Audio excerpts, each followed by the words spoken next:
A Hawaiian residential community has been evacuated as lava from a nearby volcano is overflowing, pouring down some streets. CBS's Hinadoba has the latest.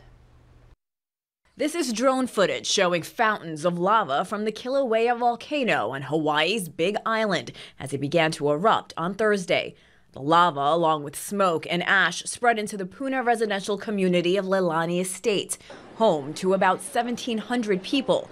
They were all ordered to evacuate. It literally broke out right down the hill from our house. I smelt it and I ran to the corner, and that's when I ran into a military officer that told me that it's smoking. And I sure as heck enough, take the turn, and one of my favorite streets at least, was on fire. The eruption followed a series of earthquakes on the island over the last couple of days, including a 5.0 tremor earlier in the morning. Hawaii County declared an emergency, allowing officials to close roads and free up money for relief efforts. We have employees, National Guards persons en route and already on site at the Hawaii Emergency Management Center. The Kilauea volcano is one of 5 on the island. According to the U.S. Geological Survey, lava has been flowing from the volcano for more than 3 decades, covering over 48 square miles. Hinadoba, CBS News. And experts say temperatures of the lava can reach around 2,100 degrees Fahrenheit. Also new this morning, House Chaplain Father Patrick Conroy is staying on the job. Father Conroy rescinded his resignation Thursday after he claims a top aide to Speaker Paul Ryan told him it might be time that the House had a chaplain who, quote, wasn't Catholic. Ryan says he will meet with Father Conroy next week and figure out a way to move forward together. And final preparations are underway at Churchill Downs for the 144th Kentucky Derby. 20 horses are set to race tomorrow. Justify is the favorite, followed by Mendelssohn, who could become the first European-trained horse to win the Run for the Roses. On the campaign trail, the 5 Democrats in Montana's U.S. House race squared off in Helena in their only debate before the June 5th primary. They made their case Thursday night why they should be the one to take on Republican Congressman Greg Gianforte this fall.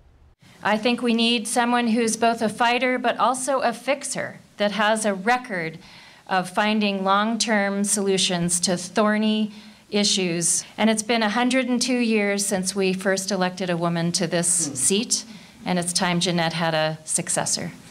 Williams is the only female candidate among the Democrats. The other candidates are Billings attorney John Heenan, former Land Trust Director Grant Keir of Missoula, and Bozeman lawyers Jared Pinato and John Meyer. The debate at the Montana Historical Society was streamed live statewide on MTM stations' websites and many radio stations as well. Meyer said he's an independent thinker and can show that a low-budget campaign can win. Pinato, the only Montana native in the group, said his moderate profile and Montana roots make him the best choice for Democrats. Heenan talked often about his work as a lawyer fighting dark money and said he's a true populist for the people, unlike Trump, whom he said hasn't delivered on populist promises. And Keir said he's an independent voice that will speak strongly for Montanans and not follow anyone's preset agenda. We need someone who can work with the president when appropriate and hold the president accountable to his campaign promises, which were $1 trillion of infrastructure that hasn't materialized, a better health care system that hasn't materialized, and draining the swamp. This is as swampy as we've ever been. I am not here to push anyone's agenda but Montanans' agenda. Where there are places that Donald Trump's agenda lines up with what we're trying to do in Montana and what I think is right and what people ask me to do, I'm happy to work with him on that. I believe that he is actually working closely with Greg Gianforte to undermine a lot of the things that Montanans do value and want to see. Absentee ballots for the June 5th primary will be mailed out a week from Friday. Meanwhile, Montana Senator Jon Tester gives his first TV interview since President Trump called on him to resign. It's been about a week since the ranking member of the Senate Veterans Affairs Committee was shining in a spotlight of allegations questioning the qualifications of Dr. Ronnie Jackson, the president's choice for VA secretary. In return, the president told a crowd in Michigan he had information on Tester that, if made public, would damage the senator's re-election bid. Tester says he has no regrets about bringing the allegations to light on national TV, and he knows the dust is far from settled on the issue. I got no secrets, truthfully, and I think that you know, just moving forward, what can tend to happen is you take your eye off of what really needs to be done, and what really needs to be done is we need to get a secretary for the VA. You can hear more of the interview right now on our website, KTVQ.com. From our schools, a day after Billings School District 2's top pick turned down the job of superintendent, Helena's assistant superintendent says he'll take the job. Greg Upham accepted the position Thursday and has agreed to a base salary of $165,000. He's been assistant superintendent in Helena since 2012 and started his education career in 1988 with Browning Public Schools. The Board of Trustees plans to approve his contract on May 21st. Upham is set to start his new job July 1st. On to Crime Watch, a Lodge Grass man is behind bars on a $10,000 bond after he allegedly pointed a rifle at a Billings bar security guard. 32-year-old Jesse Old Crow appeared in Yellowstone County Justice Court Thursday on a charge of felony assault with a weapon. Court documents state Old Crow was kicked out of Bones Arcade and Bar Wednesday night.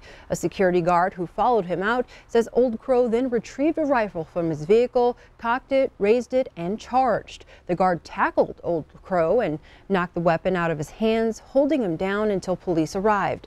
Police say the rifle was found loaded with a round in the chamber.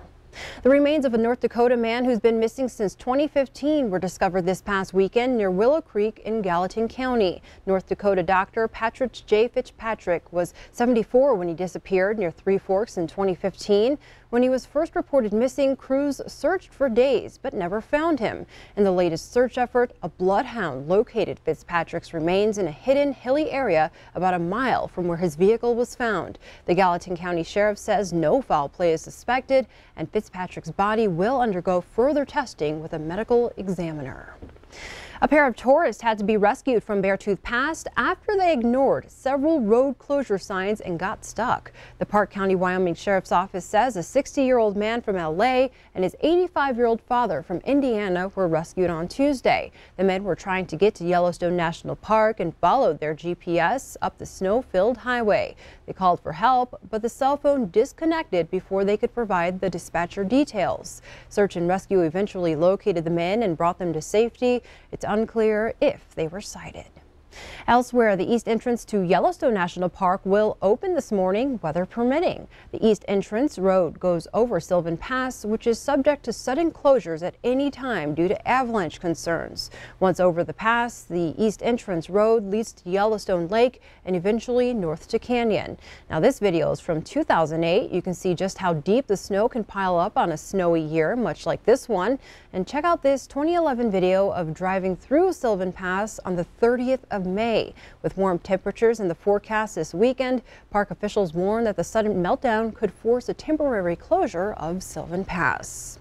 Back here in Billings, the t-shirt and t-shirt design are a big part of the Montana Women's Run, and for 8 years that excitement has been passed on to the Kids Run. Women's Run officials announced the winner of the Kids t-shirt contest Thursday afternoon.